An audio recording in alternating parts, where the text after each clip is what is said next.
मन शोधो घट में शबद संग, तज काम क्रोध और मोह रंग। मन शोधो घट में शबद संग, तज काम क्रोध और मोह रंग। अब अवसर पाया अजब ढंग, मिली देहि उत्तम गुरु संग। मन शोधो घट में शबद संग, तज काम क्रोध और मोह रंग। नित बचन सुनू मैं विहंग अंग, अब होत सफाई मिटत जंग। मन शोधो घट में शबद संग, तज काम क्रोध और मोह रंग। क्या उपमा बरणु साध संग, निर्मलता पाई अंग अंग। मन शोधो घट में शबद संग, तज काम क्रोध और मोह रंग। तन दूत हुए सब आप तंग, घट भीतर लागी होने जंग। मन शोधो घट में शबद संग, तज काम क्रोध और मोह रंग। गुरु प्रेम समाना मिट तरंग, गुण बिरत हटाई चित अपंग।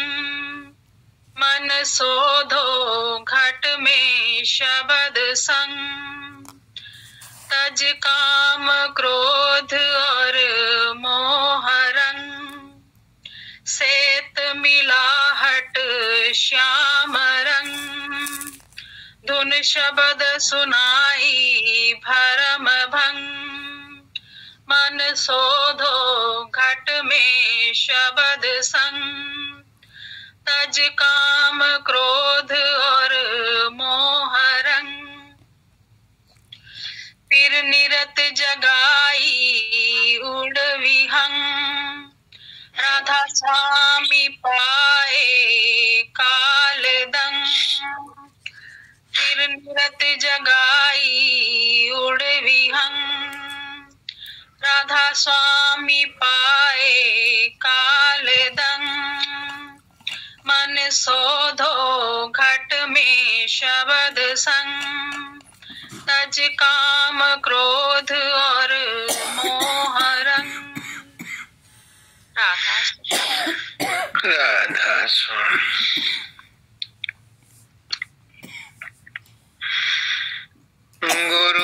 गुरुदेव जगत व्याप्तम, ब्रह्मा विष्णु शिवात्मकम। गुरु परतरम नहीं किंचित, तस्मै श्री गुरुवे नमः। अखंड मंडलाकारं व्याप्तं येन चराचरं, तत्पदं दर्शितं येन तस्मै श्री गुरुवे नमः। सर्वे भवन्तु सुखिनः, सर्वे सन्तु निरामयाः, सर्वे भद्राणि पश्यन्तु मा कश्चित् दुर्भाग् भवेत्।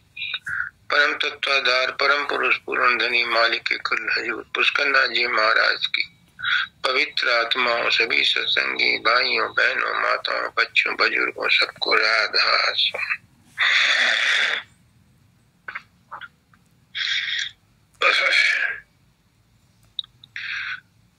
ये हमें गोल्डन अपॉर्चुनिटी मिली है, सुनहरा अवसर मिला है,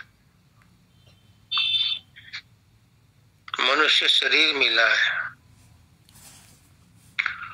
और मनुष्य शरीर अपने आप में एक विशिष्ट उपलब्धि है।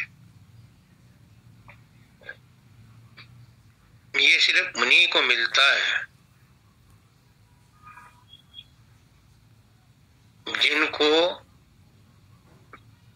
जिनके पाप कर्म मोटे खत्म हो चुके हैं और मुक्ति के लिए एलिजिबल है, उन्हीं को मिलता है। क्योंकि मनुष्य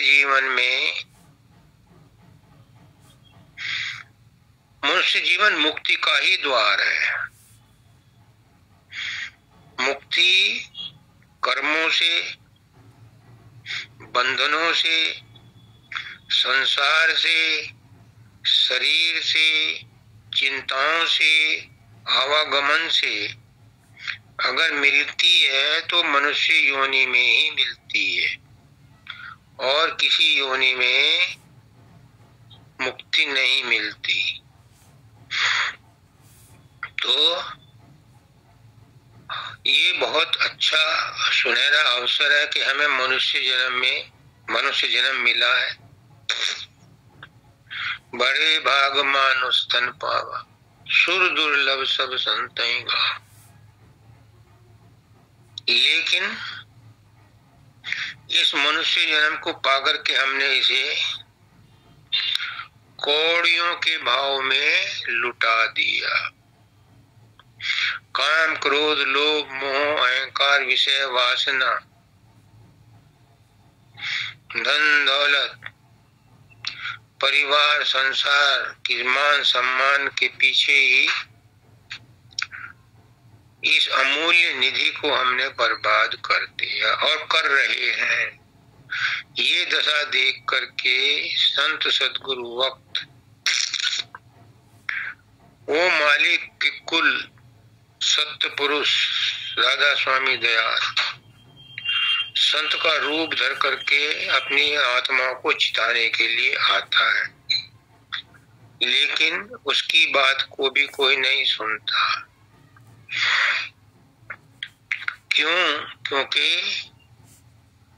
ये आत्मा जब नीचे आई, ब्रह्मांड में आई, दूसरे दर्जे में आई, तो इसका ठाकुर काल हो गया, इसका इंचार्ज काल हो गया और वो इसको अपने बंधन में फंसाने के लिए उसने कर्म का सिद्धांत बना दिया। जो जस करें सो तस फल चाखा। और कर्म हर एक को करना पड़ता है। अच्छा करता है तो भी बंधता है, बुरा करता है तो भी बंधता है, नहीं करता तो भी बंधता है। तो इस कर्म के जाल से बचाने के लिए मालिक खुद संत का रूप धारण करके आता है और बताता है कि किन तरीकों से तुम इस संसार को, इस जाल को, इस ब्रह्म के करतूतों को कैसे पार कर सकते हो। लेकिन उसकी बात कोई सुनता नहीं, उस पर कोई विश्वास नहीं करता, उससे कोई प्रेम नहीं करता। जो दो चार आत्माएं उस पर विश्वास करती हैं, उसके साथ जुड़ती हैं, उनको वो अपने साथ ले जाता है, लेकिन आता वो सबके लिए है। पर काल भी बड़ा चालाक है, उसने मन को एजेंट बना करके हर जीव के साथ में लगा दिया है।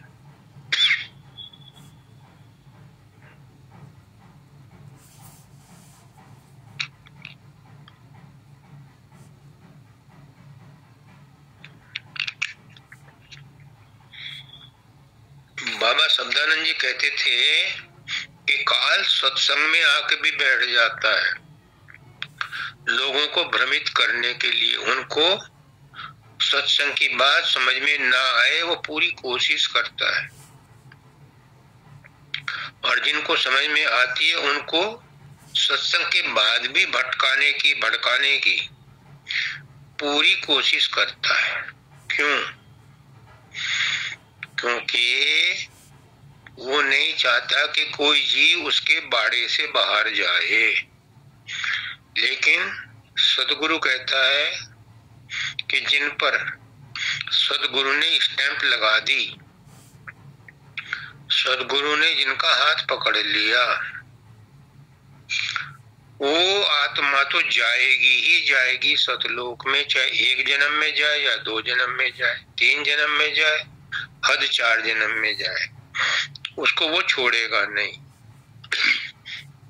माया कहती है कि आपने इतना सस्ता रास्ता जीवों को बता दिया, मेरा घर उजाड़ रहे हो, मैं किसकी हूँ? मैं भी तो तुम्हारी हूँ, मेरे ऊपर दया करो, इन जीवों को मत ले जाओ, जो ले गए वो ले गए, बाकी को मत ले जाओ।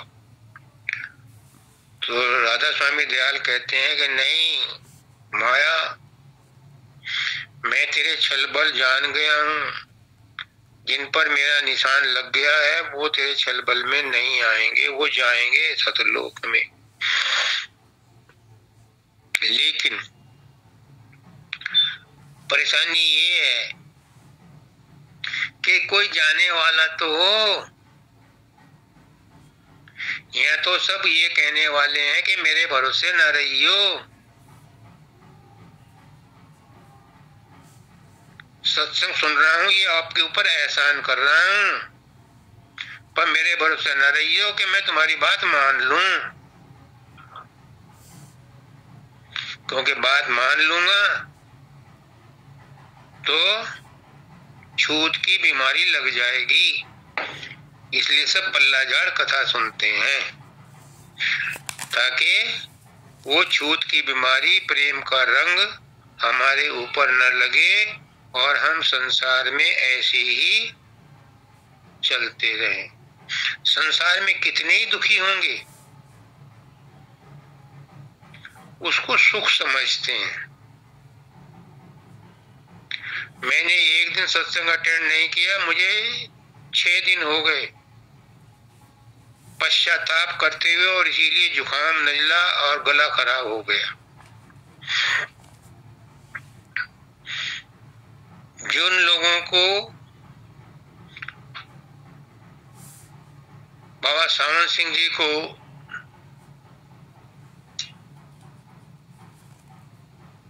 बाबा कृपाल सिंह जी ने पूछा कि मैं बीमार हूं, चल करके नहीं आ सकता, क्या मुझे सत्संग में आना जरूरी है, मुझे माफी मिल सकती है कि नहीं? तो बाबा सावन सिंह जी ने कहा था बाबा कृपाल सिंह जी को, तब तो दोनों एक ही थे, बाद में तो अलग हुए,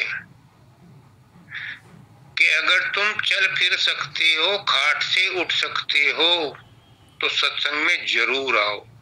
अगर डॉक्टर ने तुम्हें खाट से उठने को मना किया है तो मत आओ। और मैं चल सकता था, लेकिन मैंने वो मिस किया, और उसी रात को मुझे ठंड लगी, उसी रात को, उसी फंक्शन में, और 6 दिन तक वो कष्ट हुए कि 36 घंटे तो मैंने कुछ खाया पिया भी नहीं, क्योंकि निगला ही नहीं जा रहा, थूक भी नहीं निगला जा रहा था।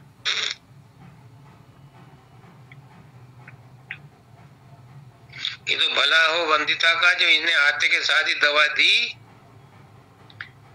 और मैं इस हालत में हो गया कि मैंने रात को दूध में रस भिगो करके हल्दी मिला करके खाया, और फिर एंटीबायोटिक खाई, क्योंकि खाली पेट नहीं खा सकते थे। 48 घंटे हो चुके थे तब तक। खैर, तो ये तो उन लोगों को दर्द होता है जो गुरु को मानते हैं और उनसे भूल चूक होती है तो वो बख्शवाई जाती है,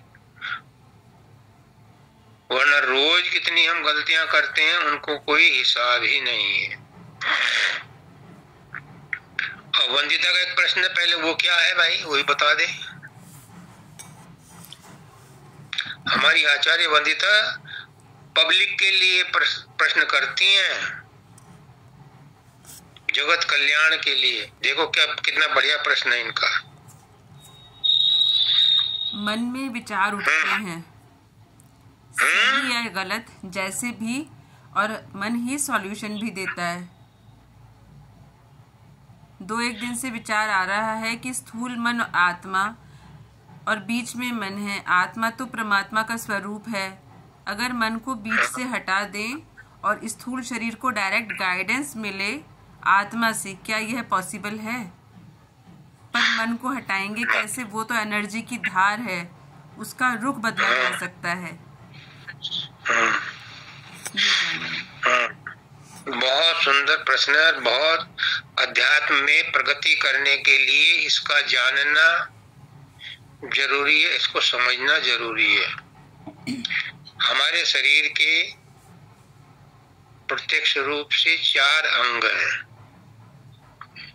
एक स्थूल शरीर, एक सूक्ष्म शरीर, एक कारण शरीर और एक सूरत। स्थूल शरीर में जैसे मुझे जुकाम नजला हुआ, ये बीमारियों का पुंज है। हजूर मानव दयाल जी कहते, हजूर पुष्करनाथ जी कहते हैं कि इस शरीर में सारी बीमारियां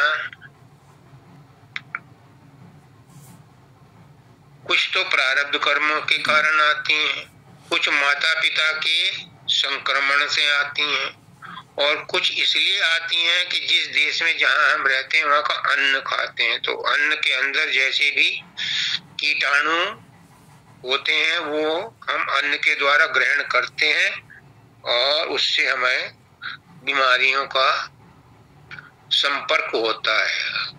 समय आने पर कोई बीमारी बढ़ जाती है, उसका रूप उग्र हो जाता है, बाकी दबी रहती हैं। कईयों को कई बीमारी एक साथ ही रहती हैं। खुद कहते थे बाप पुष्करनाथ जी कि तुम्हें नहीं पता मेरे अंदर भी कितनी बीमारियां हैं, लेकिन मैं उन्हें अपनी बीमारियां मानता नहीं हूँ, शरीर के अंदर है।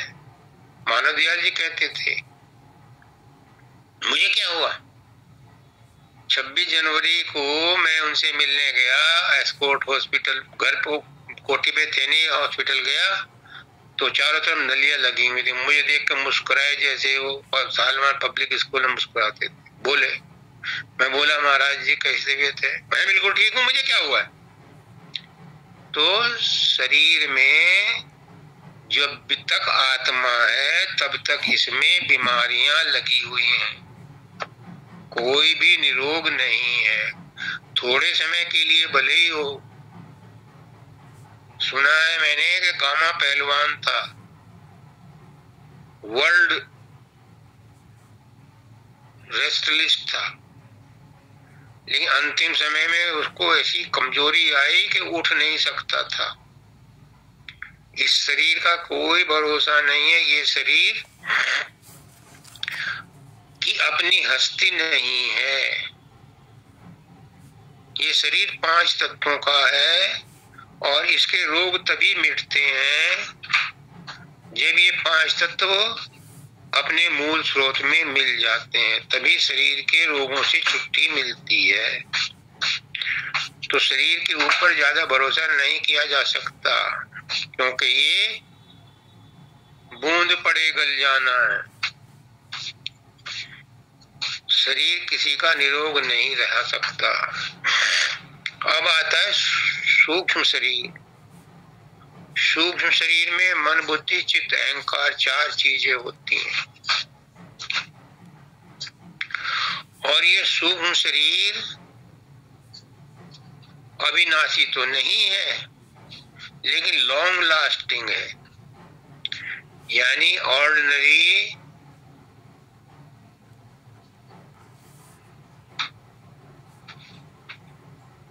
लाइफ से ज्यादा लाइफ है इसकी।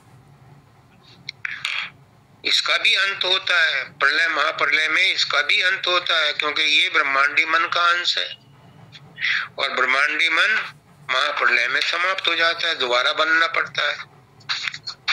लेकिन है ये लॉन्ग लास्टिंग, और यही वो मशीन है जिसमें इच्छाएं, आशाएं, वासनाएं, तृष्णाएं, कामनाएं और हमारे कर्मों के फल इकट्ठे रहते हैं। संचित कर्म इसी में इकट्ठे रहते हैं, यहीं से वो प्रारब्ध बनते हैं और प्रारब्ध कर्म के हिसाब से शरीर बनता है। इसी में क्रियमान कर्म होते हैं। शरीर करता है, लेकिन शरीर के भोगने से जो बच जाते हैं वो संचित बन जाते हैं और वो सूक्ष्म शरीर में चले जाते हैं। जीने की इच्छा इस सूक्ष्म शरीर को होती है, स्थूल शरीर को नहीं होती। स्थूल शरीर तो जड़ है। आत्मा को भी जीने की इच्छा नहीं है, क्योंकि आत्मा तो निर्लिप्त है, निर्विकार है। आत्मा तो एक चैतन्यता को धारण किए हुए है। तो जीने की इच्छा भी इस सूक्ष्म शरीर को ही होती है, क्योंकि इसे इच्छाएं पूरी करनी होती हैं। तो इच्छाएं पूरी करने के लिए शरीर चाहिए, क्योंकि सूक्ष्म शरीर बिना शरीर के इच्छाओं की पूर्ति नहीं कर सकता, कर्म नहीं कर सकता। कर्म करने के लिए शरीर चाहिए। तो सूक्ष्म शरीर भी अपने आप में दीर्घ जीवी है, परंतु अविनाशी नहीं है। इसका भी नाश होता है समय आने पर। इसकी भी स्वतंत्र सत्ता नहीं है, ये भी किसी और पर आधारित है। किस पर है? ये कारण शरीर पर आधारित है। और कारण शरीर क्या है? आत्मा, प्रकाश। ये उस पर आधारित है। कारण शरीर या आत्मा भी हमारी स्वतंत्र नहीं है। स्वतंत्र हस्ती एक ही है, आत्मा उसी का अंश है, लेकिन चूंकि शरीर में आई हुई है इसलिए आत्मा है।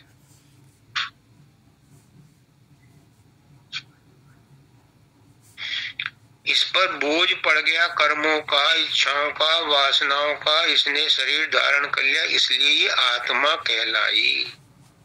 इसलिए मानव दयाल जी कहते हैं कि विशुद्ध आत्मा परमात्मा को प्राप्त कर सकती है जब इस आत्मा के ऊपर से मल हट जाएंगे, कर्मों का बोझ खत्म हो जाएगा, मन से इसका संबंध विच्छेद हो जाएगा, तब ये विशुद्ध आत्मा होगी। उस विशुद्ध आत्मा को ही सूरत कहते हैं और सूरत ही परमात्मा का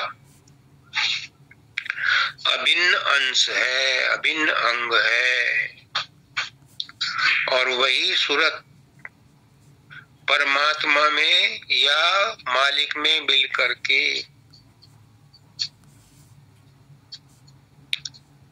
एक होती है। समुद्र बूंद समुद्र में मिल करके एक हो जाती है, लेकिन उस बूंद को समुद्र में मिलने से पहले बड़े कष्ट उठाने पड़ते हैं। कीचड़ में, तालाब में, समुद्र में, रेगिस्तान में, गड्ढे में, पोखरों में पड़ी है। वो चाहती है कि मैं समुद्र में मिलूं, लेकिन नहीं मिल पाती। जब सूरज की गर्मी उस पर पड़ती है तो वो भाप बन करके ऊपर उठती है, फिर बादलों में जाती है, वहां पर ठंडक हो मिलती है और वहां पर वो फिर बरसती है, तब बूंद बन करके वो नदी नालों के द्वारा समुद्र में जाती है।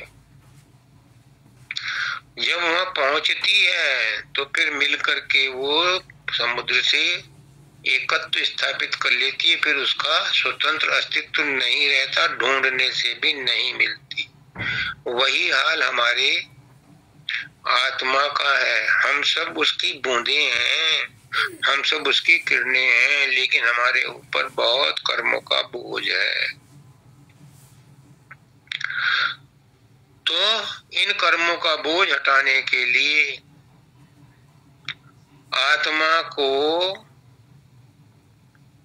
मन से संबंध तोड़ना पड़ता है या मन को शोधना पड़ता है। अब इस शब्द में जो राधा ने गाया है, यही कह रहे हैं स्वामी जी महाराज। लेकिन इससे पहले ये समझ लो कि आत्मा का शरीर से कोई संबंध है ही नहीं। जबरदस्ती उसको ये बांध दिया जाता है, ये भ्रम पैदा कर दिया जाता है कि तू शरीर है, तूने ये काम किए हैं, तूने ही 3 गुणों और मन बुद्धि चित्त अहंकार के साथ मिलकर के ये कर्म किए हैं, इस शरीर में रहते हुए ही तू करता है। जबकि शरीर में जो हरकत हो रही है वो प्रकृति की शक्तियों के द्वारा, उनके ड्रामे, उनके नाटक से हो रही है। आत्मा वहां साक्षी है, सूरज की किरणें साक्षी हैं, चंद्रमा की रोशनी साक्षी है। उनकी प्रेजेंस में कोई डकैती करे, कोई कत्ल करे, कोई चोरी करे, सूरज और चंद्रमा उसके साक्षी हैं पर दोषी नहीं है। ऐसे ही आत्मा साक्षी है पर कर्मों की दोषी नहीं है। अगर ये विश्वास गुरु जो कहता है व्यक्तिगत आत्मा को हो जाए, तुरंत मुक्ति है। क्षिप्रम भवति धर्मात्मा शाश्वतम शांतिम निगच्छति। लेकिन ये विश्वास आना ही मुश्किल है। हर आदमी कहता है मुझसे गलती हो गई। मैंने भी कहा कि मुझसे गलती हो गई, गुस्सा आया। अब इन बातों को सोच करके सोचता हूं कि किसको आया गुस्सा, किसे आया? आत्मा तो अविचलित है, सूरत तो निर्लिप्त है। किसे आया? यही है वो सूक्ष्म शरीर, यही है वो मन जिसे आया। और मैं भी भ्रमित हो गया था कुछ देर के लिए कि मैं सत्संग में नहीं जुड़ पाया। कौन नहीं जुड़ पाया? ये सूक्ष्म शरीर का भ्रम पैदा किया हुआ है। आत्मा या सूरत तो कभी अलग थी नहीं अपने मालिक से, एक क्षण के लिए भी नहीं है, हो नहीं सकती, कोई कर नहीं सकता। तो बड़े बड़े संत महात्मा भी चक्कर खा जाते हैं। बाबा फकीर कहते हैं मैं डरता हूं कहीं मेरी मैं वापस ना आ जाए। अब कौन सी मैं से डरते हैं? वो शरीर की मैं से, मन की मैं से, आत्मा की मैं से, अहंकार की मैं से। इनमें से कोई भी मैं हमें चील ऊपर उड़ रही है 80-90 फीट की ऊंचाई पर, और जहां जरा सा कोई मांस का टुकड़ा या सांप नीचे दिखाई दिया वो डाइव मारती है डायरेक्ट। ऐसी ही संत महात्मा भी डरते हैं। संत महात्मा भय तब तक करें जब तक पिंजर साथ। वो भी डरते हैं कि इस शरीर में रहते हुए कहीं मैं वापस ना आ जाए, यानी अहंकार हमें ना डुबो दे, मुझे भी डुबोने जा रहा है। तो इसलिए गुरु कहता है कि सत्संग देते हुए जो आदमी अपने ऊपर क्रियान्वयन कर लेता है। दादा दयाल ने कहा था बाबा फकीर को, तुझे काम दे रहा हूं, आचार्य बना रहा हूं, इससे तेरी कमियां दूर होंगी। ये मत सोचना कि तू कुछ बन गया और किसी को कुछ दे सकता है। तेरी कमियां दूर होंगी। अब बात समझ में आई कि क्या कमियां दूर होंगी। जिन भ्रमों में हमारी आत्मा फंसी है, हमारी सूरत फंसी है, ज्ञान होते हुए भी कि ये हमने नहीं किया, फिर जबान से निकल जाता है कि हाँ गलती हो गई। तो दादा दयाल कहते हैं ये कमियां तेरी दूर होंगी सत्संग कराने से, क्योंकि जब तू सत्संग कराएगा तो ये बार बार तुझे रिमाइंड कराएंगे और तुझे सच्चाई का पता चलेगा। तो बाबा फकीर कहते हैं मुझे सच्चाई का पता चल गया, और वो इसीलिए सत्संगियों को गुरु कहते थे कि आप मेरे गुरु हो, मुझे आपने सच्चाई बता दी। और मैं कहता हूँ आप मेरे गुरु के गुरु के गुरु के गुरु हो, क्योंकि आप की बदौलत मुझे सच्चाई समझ में आ रही है। तो क्या कहते हैं, मन शोधो। ये बात वंदिता ने कही कि मन ही बीच में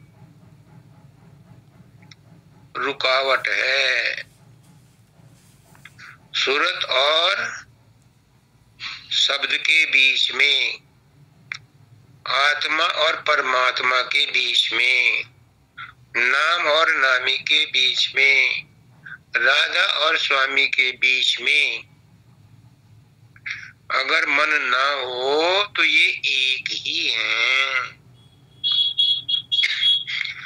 राधा और स्वामी एक ही है, लेकिन मन इन्हें दो करके बताता है। सूरत और शब्द एक ही है, लेकिन मन इन्हें दो करके बताता है। आत्मा और एक ही है, लेकिन मन इन्हें दो करके बताता है। प्रारंभिक स्टेज में दो मानना गलत नहीं है, लेकिन बहुत बड़ा लेकिन है। स्कूल में जाना, पढ़ना, ज्ञान प्राप्त करना अच्छा है, बिना इसके काम नहीं चलता। लेकिन सारी उम्र स्कूल में ही पढ़े रहो और पढ़ते ही रहो तो उस पढ़ाई का क्या फायदा हुआ, उस ज्ञान का क्या फायदा हुआ, जिससे न खुद को हुआ न दूसरों को हुआ। अगर उस ज्ञान को फैलाते, दूसरों को देते तो कुछ फायदा उनका भी होता और अपना भी होता। इसलिए जो मन बीच में है, आत्मा और परमात्मा के बीच में जो मन है, अगर इसे हटा दें या इसे अपना दोस्त बना लें, मित्र बना लें, क्योंकि दुश्मनी करने से तो तुम्हारी शक्ति जो नष्ट हो रही है और ज्यादा नष्ट होगी। मन के साथ दुश्मनी नहीं कर सकते। हमारे गांव में कहते हैं कि पुलिस वालों के साथ ना दोस्ती अच्छी ना दुश्मनी अच्छी। मुझे भी मानव दयाल जी कहते थे कि ना अच्छे के साथ जुड़ो ना बुरे के साथ जुड़ो, अच्छाई और बुराई दोनों से ऊपर रहो। जैसा भी मौका आए वैसा बर्ताव करो और निर्लिप्त रहो। जैसे मुर्गा भी निर्लिप्त रहती है, पानी में रहती है पर सूखे पंखों से उड़ती है, ऐसे ही संसार में रहो, सब कुछ करो, लेकिन लिप्त रहो किसी में मोह माया ममता मत रखो। स्वामी जी महाराज क्या कह रहे हैं? स्वामी महाराज भी यही कह रहे हैं, मन शोधो, मन को ही साधना है। मन को मारो नहीं लिखा यहाँ, शोधो। मन को कोई नहीं मार सकता, जो मन मारेगा वो खुद मर जाएगा, क्योंकि मन ही हमें आत्मा का परमात्मा का रास्ता बताता है, किसी और को पता ही ना है। इसलिए मुसीबत में तो गधे को भी बाप बनाना पड़ता है। तो मन को शोधो, यही हमें अगले का रास्ता बताएगा। ब्रह्मांडी मन है, ब्रह्मांड का रास्ता मन को ही पता है और किसी को नहीं पता। और कोई माई का लाल ऐसा नहीं है, ना अब ना पहले ना होगा, कि जो ब्रह्मांडी मन को लांग गया हो बिना इसमें घुसे। इसको तो अंदर घुसना पड़ता है, तब लांगना पड़ता है। ब्रह्मांडी मन को इग्नोर करके या मार करके कोई प्रथम स्टेज में नहीं जा सकता, निज देश में नहीं जा सकता। क्यों? हम आए हैं इसी से हो करके। देखो प्रोसेस देखो, ये गुरुजी क्या कहलवा रहे हैं। हम जिस रास्ते से आए हैं उसी रास्ते से वापस लौटना है। हम आए हैं उस अनामी धाम से, जिस रास्ते से, उस रास्ते में ये ब्रह्मांड पड़ा था। इसलिए इस ब्रह्मांड को पार करके ही हम सतलोक जा सकते हैं। तो सतलोक में जाने के लिए इस ब्रह्मांडी मन को पार करना है। ब्रह्मांडी मन कौन पार कराएगा? जो ब्रह्मांड का अंश है, मन।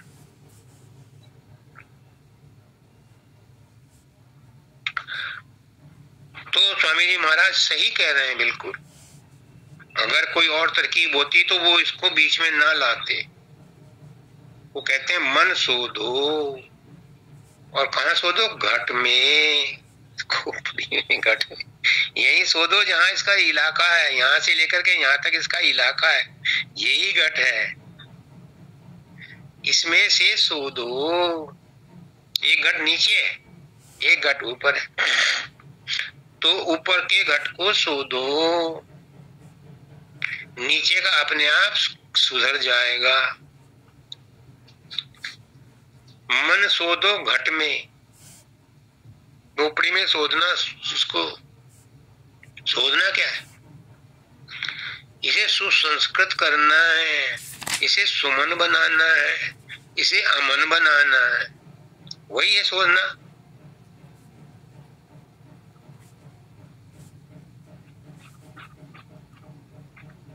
और ये कैसे होगा?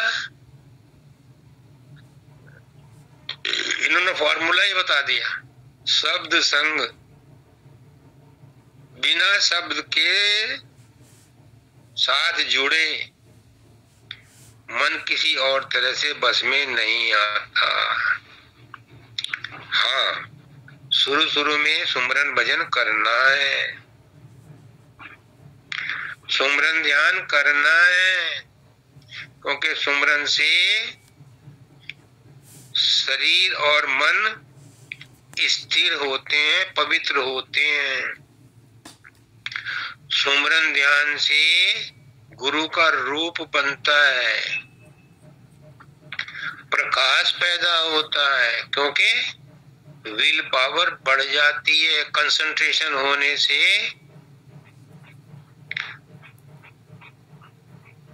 एकाग्रता बढ़ने से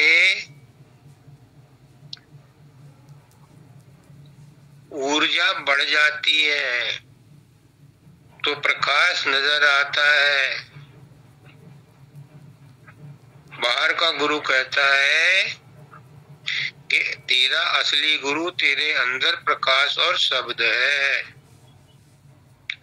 तू सुमरन ध्यान कर और उसे पैदा कर, उस पर जो धूल मिट्टी पड़ी है उसे हटा।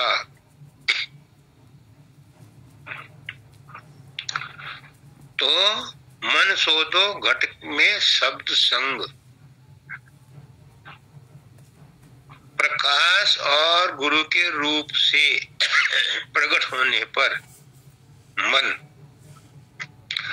बस में आता है, कंसंट्रेट होता है, उसकी एकाग्रता बढ़ती है और वो ब्रह्मांड में एंटर करता है। त्रिकुटी कोई है, तीसरे तिल को फाड़ करके वो सहजल कमल में घुसता है सुमरन ध्यान करने से।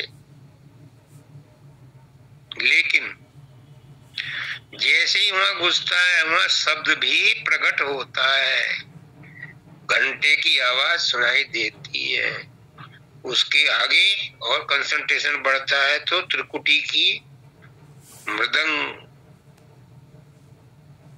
ओम,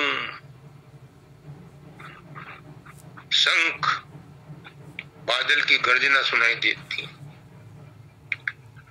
तो सहजल कमल में पहुंचने के बाद मजा लो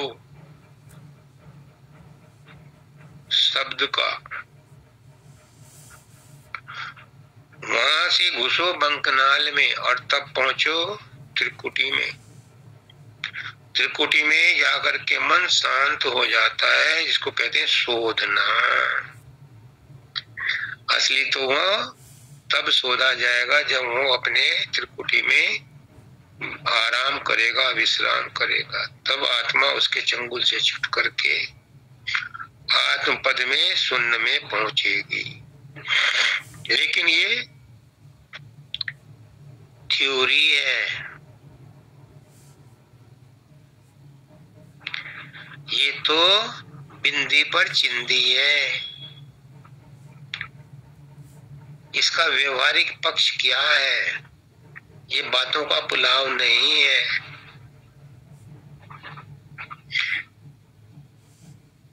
हो सकता है मैं सबसे कमजोर बच्चा हूं आपकी क्लास में, और हूं, हो सकता नहीं हूं, तभी 42 साल हो गए। लिखा है इसमें अगली लाइन में,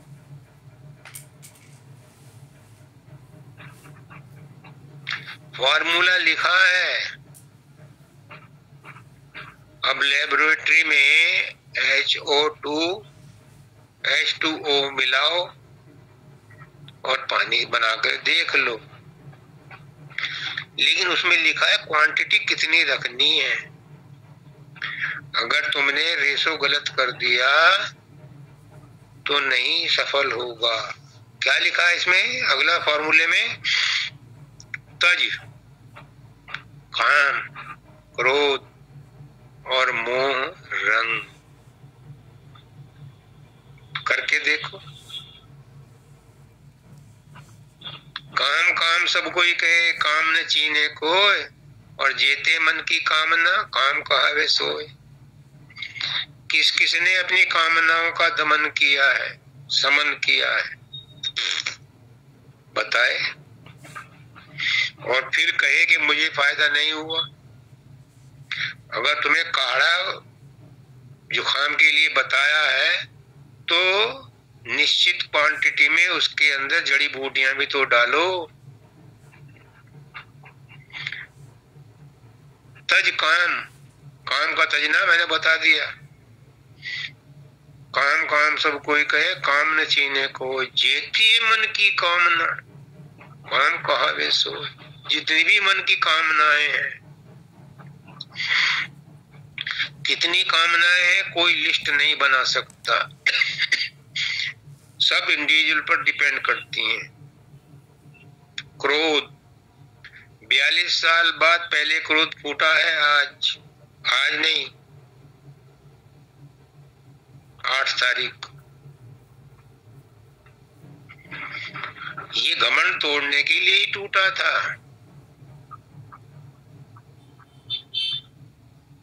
ताकि उसमें कमी ना रह जाए, इसीलिए गुस्सा फूटा था।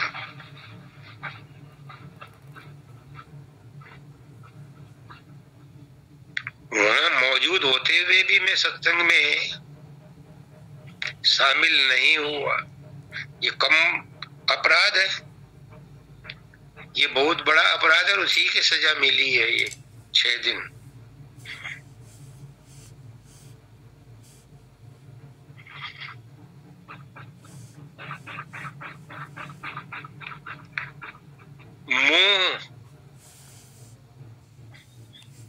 मोह नहीं छूटता,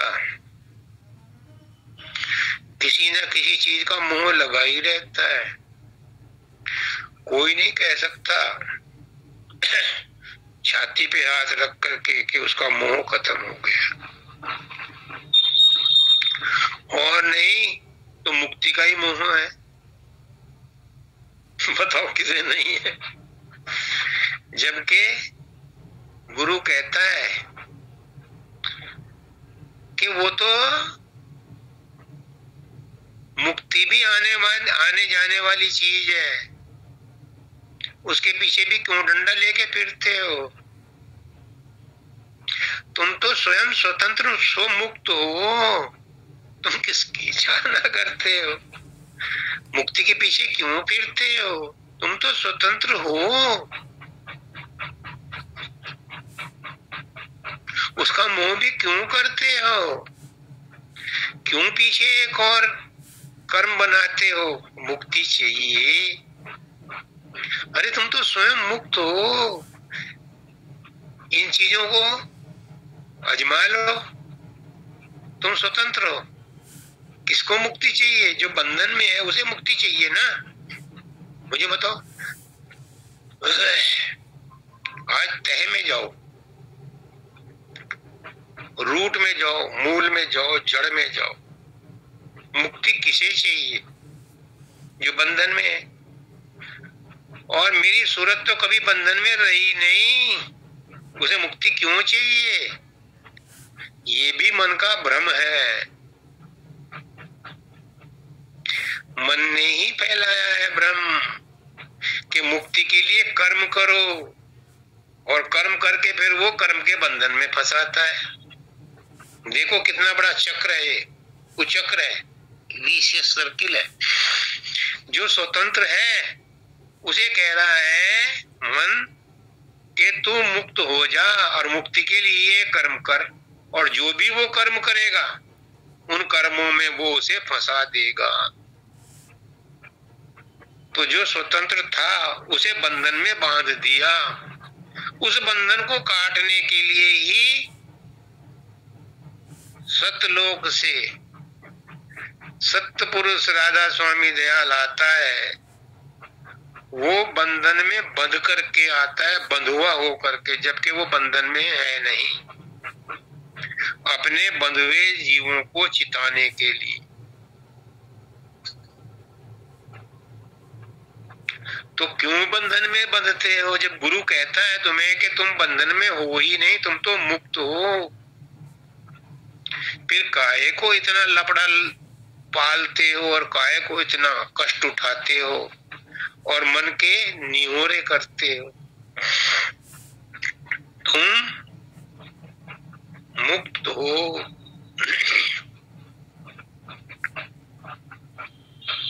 सूरत मुक्त है, आत्मा मुक्त है, लेकिन भ्रम का बंधन बंधा हुआ है। इसको मिटाने के लिए गुरु आता है, और आकर के क्या कहता है? अब अवसर पाया अजब ढंग, मिली देही उत्तम गुरु संग। यही से शुरुआत हुई थी कि मनुष्य देही उत्तम मिली है, और गुरु का संग मिला है, गुरु का नाम मिला है, गुरु का सत्संग मिला है। और क्या मुक्ति चाहिए? और क्या सुविधा चाहिए? सब कुछ तो तुम्हारे पास है। कार अभी निकल करके शोरूम से आई है, उसमें सीएनजी भी है, पेट्रोल भी है, चाबी भी है, ड्राइवर भी है, पूरी तरह से परफेक्ट है वो आपको सफर पर ले जाने के लिए। आजा मेरी गड्डी में बैठ जा। सदगुरु भी अपनी जहाज लेकर के आता है और कहता है मेरे जहाज में बैठ जाओ। सदगुरु का जहाज क्या है? शब्द जहाज। वो लेकर के आता है, बैठ जाओ। लेकिन हम उसमें भी डाउट करते हैं, क्या वाकई ले जाएगा? क्या वाकई गड्डी चलती है? पहले बताओ कौन कौन गया। अब जो चला गया उससे कौन बात करा है? बाबा फकीर कहते थे उत्ते नहीं इत्ते सब कोई जात है, भार लदाए लदाए, उत्ते कोई ना आइया जा से पूछो जाए। वो कहते थे कि यहाँ से जो चले गए उनका कोई नामो निशान भी नहीं है, कोई पता भी नहीं है, कोई टेलीग्राम भी नहीं है, कोई व्हाट्सएप मैसेज भी नहीं है कि वो कहाँ पहुंचे, क्या हुआ। तो मैं तुम्हें कहां से उनका जो है रेफरेंस दे करके तुम्हें उनसे बात कराऊं कि वो इस रास्ते से पहुंचे और सही जगह पहुंचे। तब कहते हैं कि उत्ते सदगुरु आइया। उधर से सदगुरु आता है और उसकी जात को सब पता है।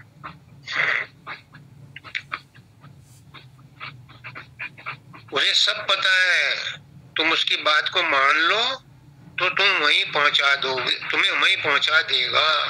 उत्ते सदगुरु आइया, और कोई नहीं आया वहां। और सब तो रिसाइकिल होकर के 84 में ही आए हैं। सदगुरु ही सतलोक से आया, वो रास्ता जानता है, वो आपको पहुंचा देगा। उसकी बात पर विश्वास करो, उसकी गड्डी में बैठ जाओ, उसके शब्द जहाज में बैठ जाओ। और वही शब्द जहाज मन को शोधने के लिए कहा गया है। अब क्या कहते हैं, जो बैठ गया वो उसकी बात सुनो। अभी पहुंचा नहीं है, क्योंकि पहुंचने के बाद तो उसका कम्युनिकेशन आपसे रहेगा नहीं, सिर्फ सदगुरु से रहेगा, आपसे नहीं रहेगा। क्या कह रहा है वो जो बैठ गया? बैठे हुए आप में से भी सब लोग, वो कहता है नीच वचन सुनूं मैं विहंग, मैं ऊपर चढ़ करके सदगुरु के वचन सुन रही हूँ। सदगुरु वचन क्या है? वो शब्द सुन रही हूँ। प्रत्यक्ष को प्रमाण किया, सहजल कमल से निकलते ही शब्द सुनाई देने लगता है और त्रिकुटी में अनहद शब्द होता है। उसके बाद सार शब्द सुनाई पड़ता है जो सीधी सुरत और शब्द के साथ तार बंध जाता है। नीच वचन सुनूं मैं विहंग, मतलब ऊपर के लोगों का वचन सुन रही हूँ, सदगुरु की नाव में बैठकर, उसकी गड्डी में बैठकर। अब होत सफाई मिटत जे, जब वहां बैठ गई तो सारी जो मैल था वो कट गया, धुल गया, सब बुराइयां चली गई, सब माया मोह, काम क्रोध लोभ अहंकार ईर्ष्या द्वेष सब मिटने लगे। जब शब्द के साथ जुड़ गए, गुरु के साथ जुड़ गए। गुरु शब्द सने ही है, गुरु शब्द ही है, गुरु शब्द से ही प्रकट हुआ है, शब्द में ही रहता है, गुरु शब्द ही है। शब्द का प्राकट्य है, प्रत्यक्ष। अंदर में जो दिखाई दे रहा है, सुनाई पड़ रहा है, वो गुरु का निराकार रूप है। साकार रूप सामने बैठा है। साकार कह रहा है कि तू अंदर में अपने गुरु को पकड़, वही निराकार तुझे उस निराकार शब्द तक ले जाएगा। दोनों निराकार है, अंदर का गुरु भी और अंतिम शब्द भंडार भी।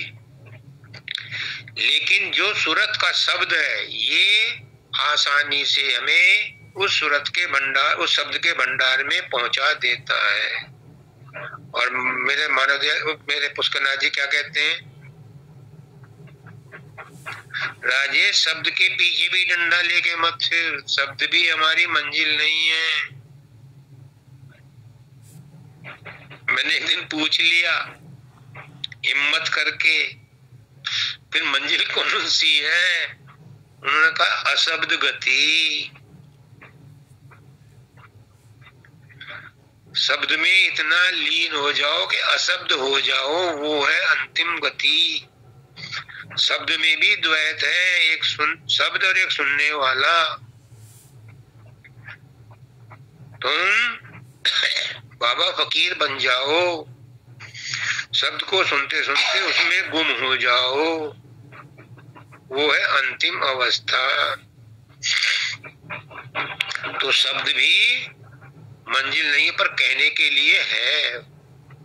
तो असली मंजिल क्या है? अशब्द गति, जिसमें सूरत उसी में मिल जाती है। जिसको ढूंढ रही थी वो वही हो जाती है। नमक की डली जब समुद्र की था लेने गई तो उसी में लय हो गई। उसे पता ही नहीं कि वो कौन थी, कहाँ थी, क्या थी, कौन था लेने आया था। ये अवस्था है और ये काल्पनिक नहीं है।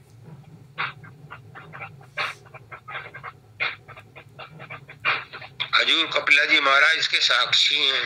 ये काल्पनिक नहीं है, ये रियलिटी है, ये रियल है। वो इस अवस्था में रहते हैं।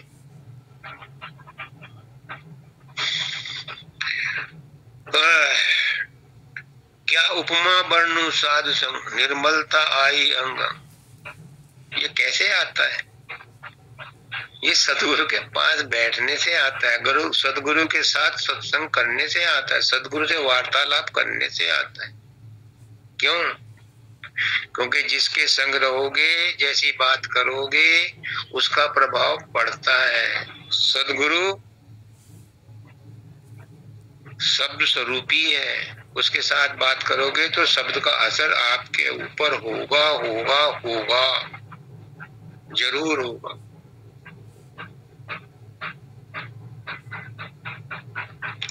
इसलिए साध संग जरूरी है। मैंने फेसबुक बंद कर दिया, मैंने यूट्यूब बंद कर दिया, मैंने आउटसाइड नेटवर्क बंद कर दिया। क्यों? अपने अंदर अपने गुरु से जुड़ने के लिए। क्योंकि जब तक संसार के वस्तुओं से, व्यक्तियों से जुड़ोगे तो बहिर्मुखता आएगी ही आएगी। जब अंतर में अपने आप से जुड़ोगे तो फिर शब्द का संग होगा ही होगा, लाजमी होगा। लेकिन सबके लिए जरूरी नहीं है, समय पर अपने आप हो जाएगा। अभी आपको लोगों को घर गृहस्थी चलानी है, परिवार का पालन करना है। हमारा मत, संत मत सन्यासी बनने की शिक्षा नहीं देता। मेरी भी जन्म पत्री में लिखा है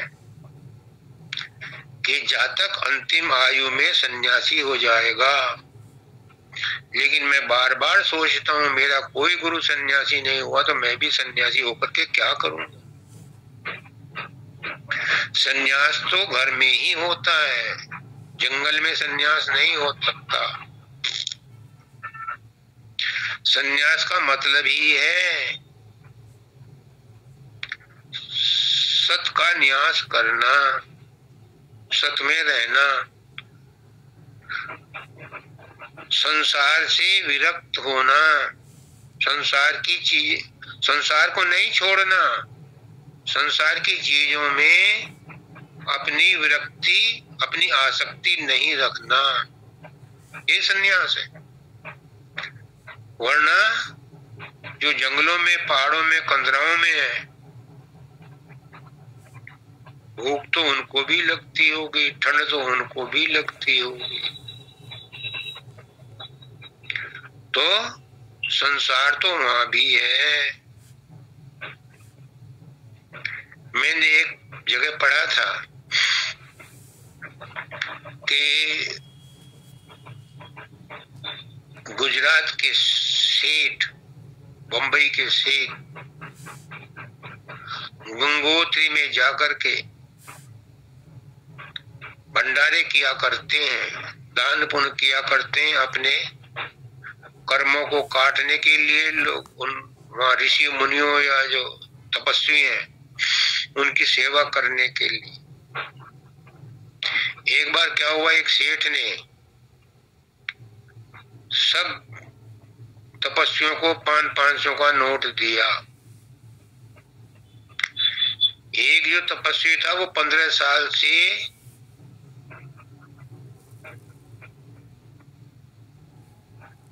बोलता नहीं था, मौन व्रत रखा हुआ था। उसको भी जब 500 का नोट दिया तो उसकी त्योरी चढ़ गई, वो अप्रसन्न हो गया। सेठ ने पूछा दूसरे साधुओं से, भाई इनका क्या मतलब है? उन्होंने कहा कि जी हम तो ऑर्डिनरी साधु हैं, हमें 500 दिए। ये 15 साल से मौन व्रत है, ये सोच रहे हैं मुझे उनके बराबर क्यों रखा। हालांकि उन साधुओं को, उन तपस्वियों को उस नोट की कीमत ही नहीं पता, क्या खरीदेंगे, क्या लेंगे उससे। वो न खाने को वहां कुछ मिलेगा, न पहनने को मिलता है, लेकिन नोट की शकल एक सी देख करके उन्हें भी ऊंच नीच का भ्रम पैदा हो गया। तो ये क्या है? यही काल और माया है। यानी उस मौन व्रतधारी को भी अहंकार नहीं गया, ममता नहीं गई, मोह नहीं गया। उसे पता है कि क्या करेगा, नंग धड़ंग रहता है, न खाना, न पीना, न लेटना, न कुछ। फिर भी उस नोट को देख करके उसके मन में विकार पैदा हो गया।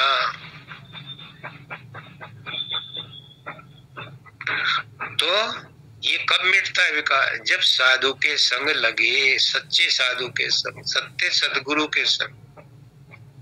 सदगुरु बताता है कि इस संसार में तुम्हारा कुछ नहीं है,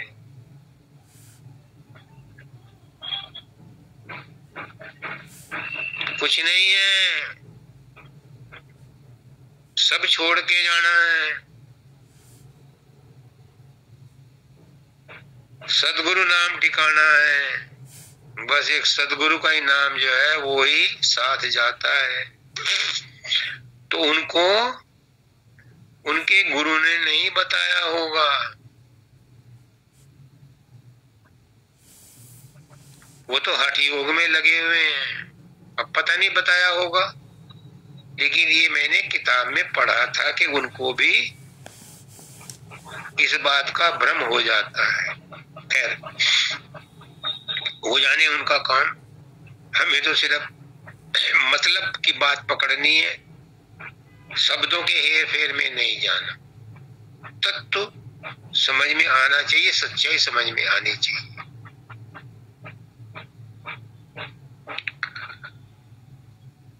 फिर तन दूत हुए सब आप तंग।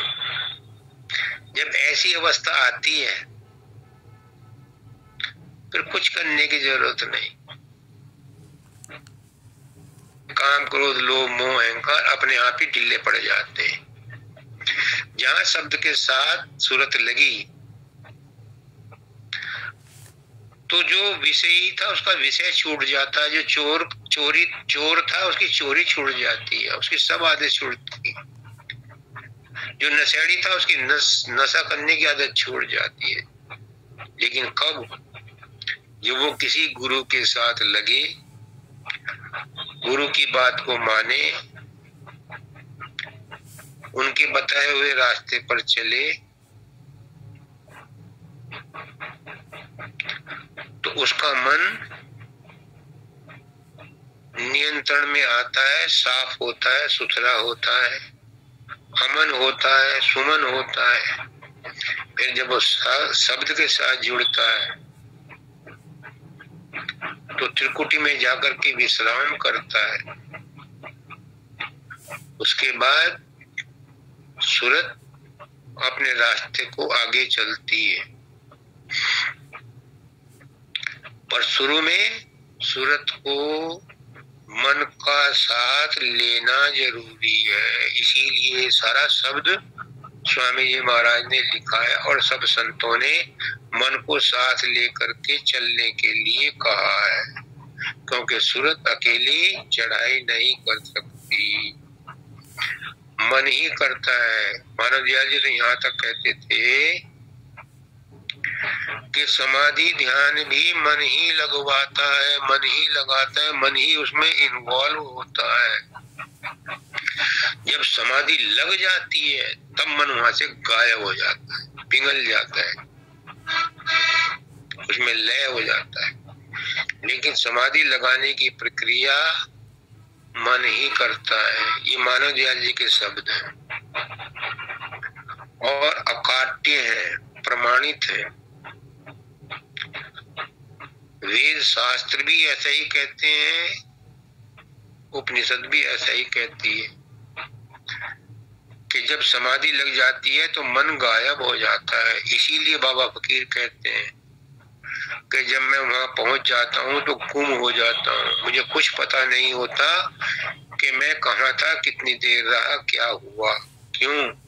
हिसाब किताब रखने वाला मन तो वहां था ही नहीं। समाधि के अंदर सविकल्प समाधि में रहता है मन, निर्विकल्प समाधि में मन नहीं रहता, और वही समाधि हमें उच्चतम अवस्था तक पहुंचाती है। तो इसलिए मन को शोधो, मन को दोस्त बनाओ। मानव दयाल जी ने तो 3 महामंत्रों में लिख दिया कि काल दयाल का ही रूप है। काल अलग अस्तित्व नहीं रखता, काल को मित्र बनाओ। तो मैं तो गुरु की बात को ढोल बजाऊंगा।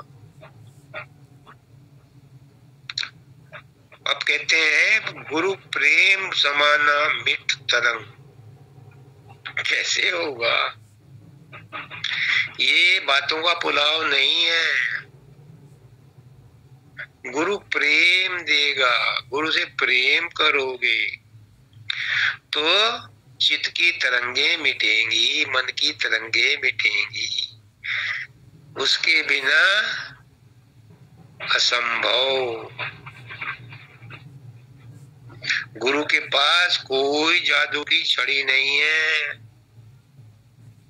बाबा सावन सिंह जी कहते हैं गुरु के पास कोई जादू की छड़ी नहीं है।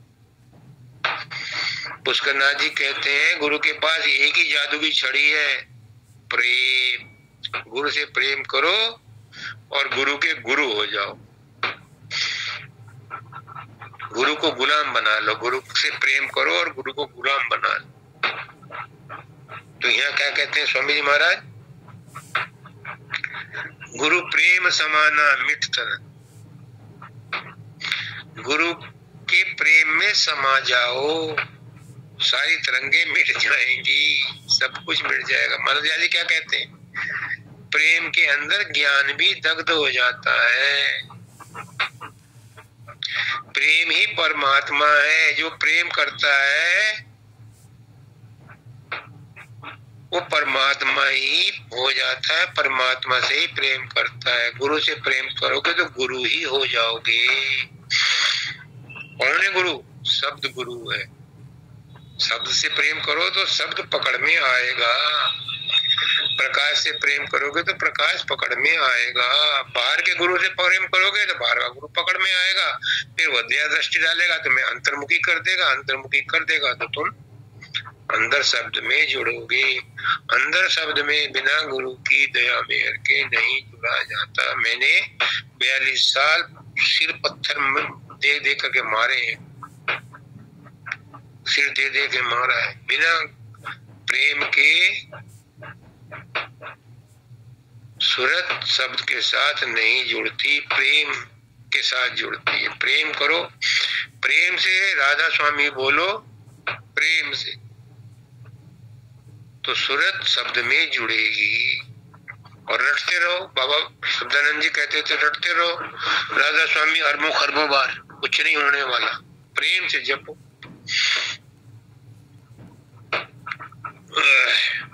फिर क्या होगा?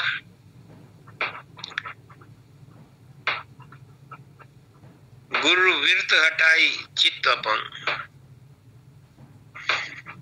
सारी वृत्तियां हट जाएंगी अपने आप। और चित्त अपंग का मतलब है निश्चल होना। चित्त निश्चल हो जाएगा, अमन हो जाएगा, मन अमन हो जाएगा, मन सुमन हो जाएगा। ये तभी होगा जब गुरु का प्रेम आपके अंदर बढ़ेगा। बाहर का गुरु भी और अंदर का गुरु भी। अंदर का गुरु है शब्द। जब तक शब्द और प्रकाश से प्रेम नहीं करोगे वो पकड़ में नहीं आता है। मेरी नहीं आया, आपकी आ गया हो तो हो सकता है मैं कमजोर हूं, मेरे ना आया हो। जो मैं कहता हूं वो जरूरी नहीं सच हो सबके लिए। हो सकता है सारे ही गलत हो। धुन शब्द सुनाई भरम। जब तक अंदर में उस धुन के साथ नहीं जुड़ोगे तब तक भ्रम भी नहीं मिटेंगे। और जब जुड़ जाओगे तो सारे भ्रम नष्ट हो जाएंगे। ज्ञान अपने आप आ जाएगा, परमात्मा अपने आप प्रकट हो जाएगा। शब्द अपने आप खींच लेगा सूरत को। शब्द के अंदर आकर्षण शक्ति है और सूरत के अंदर खींचने की शक्ति है, खींचती है। लेकिन वो शब्द के सामने आए तो स्वाति की बूंद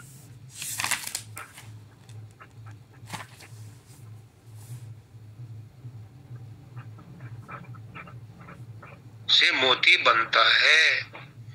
लेकिन वो उस खोल में का मुंह खुला तो हो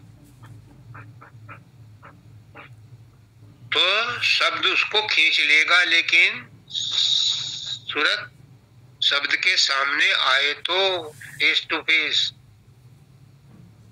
रामायण में कहते हैं तुलसीदास जी, सन्मुख होए जीव मोहि जबहि, कोटि जन्म अगनाश ही तबहि। मेरे सम्मुख तो आए, शब्द के सम्मुख आए तो सही सूरत। सूरत शब्द को तो सुन रही है लेकिन सम्मुख नहीं आई। सम्मुख नहीं आई मतलब उसमें प्रगाढ़ता नहीं आई, उसमें प्रेम नहीं पगा, वो प्रेम से नहीं अभिभूत हुई। जिस दिन प्रेम में अभिभूत हुई उसको चुंबक की तरह खींच लेगा शब्द। फिर निरत जगाई उड़वियां। सूरत तो सूरत है।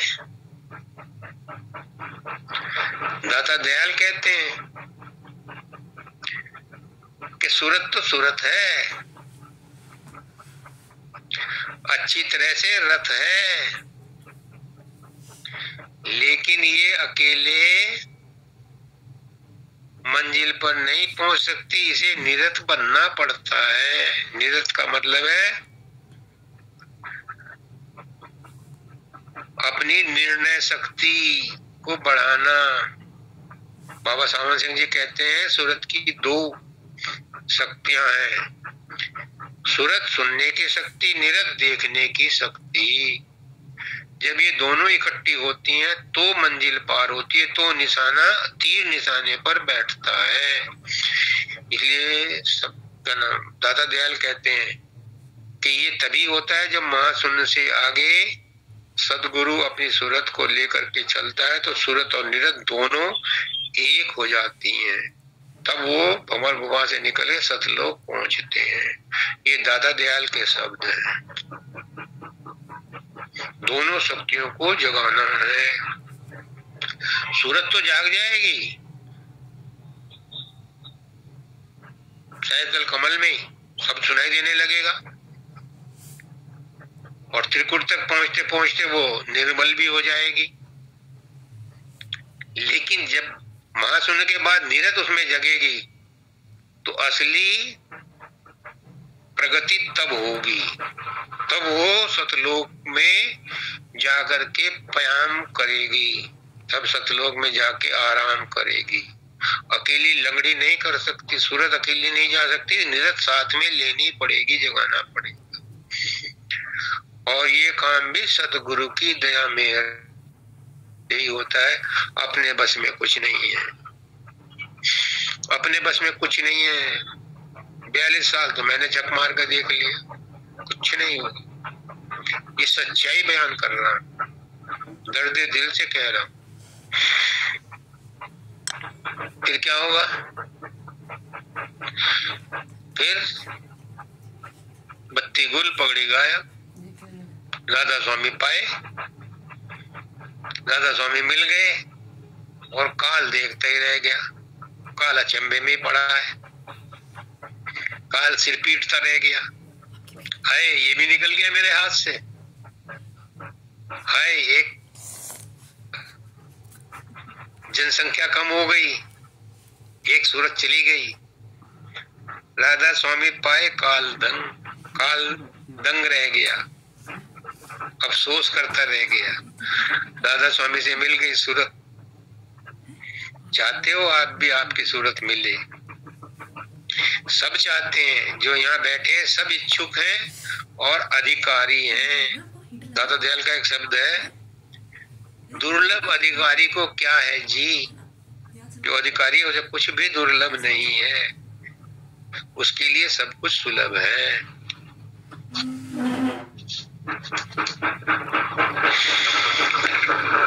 तो